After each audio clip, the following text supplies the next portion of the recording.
ফাতেমার চোখের মধ্যে পানি ঝরতেছে। নবী জিজ্ঞেস করে, ফাতেমা রে, কেন এইভাবে কান্দো? আমার নাতিরা কই? দুই নাতি না দেখলে আমার শান্তি লাগে না। ফাতেমা বলেন, বাবা গো, আমি কান্দিছি কোন ব্যথায়?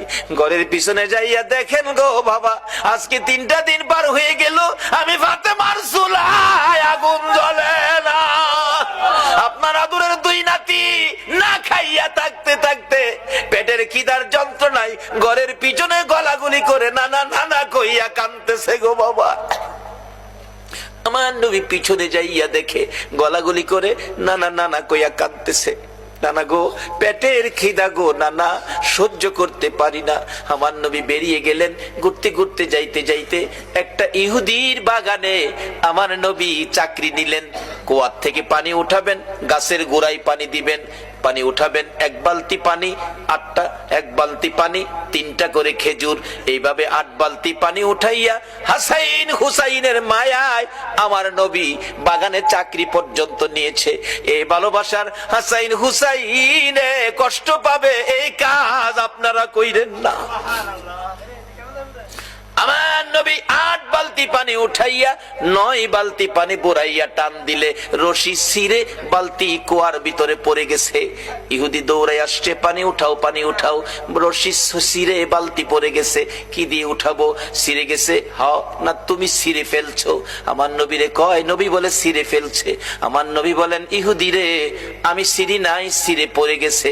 এই পর্যায়ে 1 কথা 2 কথা রাগ হইয়া নিষ্ঠুর ইহুদি, যেই নবীর চেহারায় জীবনে কোনদিন মশা মাছি বসে না, আমার নবীর গাল মুবারকে ইহুদি থাপ্পড় লাগাইয়া দিছে।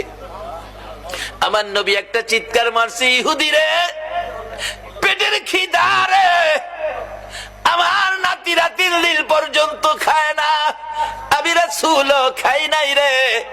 3 দিন না খাইয়া গালের গোশত শুকাইয়া গেছে রে ইহুদি, আমার গালে থাপ্পড় দিছস, বল তোর হাতে ব্যথা পাইছস নি? ইহুদি বলেন, কার গায়ে হাত তুললাম গো? আমি মারলাম, আমার জিগায় ব্যথা পাইছিনি। আমার নবী ডাকে, এরে ইহুদি, আমার 8 বালতি পানির বিনিময় 24টা খেজুর দিবি? দেব, দে। আমার হাসাইন আর হুসাইন কান্দে পেটের খিদায়। 24 খেজুর লইয়া নবী রওনা হলেন, চলে যাবেন নাতিদের খাওয়ানোর জন্য। আমার আল্লাহ কয়, জিবরাইল রে, আমার বন্ধুর কানে খবর দে, বন্ধু যেন কুয়ার ভিতর থেকে বালতি উঠাইয়া দিয়ে আসে। জিবরাইল ডাকে, হুজুর যাইতেছেন গা? বালতি উঠাইবো কে? বালতি তো কুয়ার ভিতরে সিরা পড়ছে, কিভাবে উঠাবো? কিছু তো নাই, উঠাবো কি দিয়া?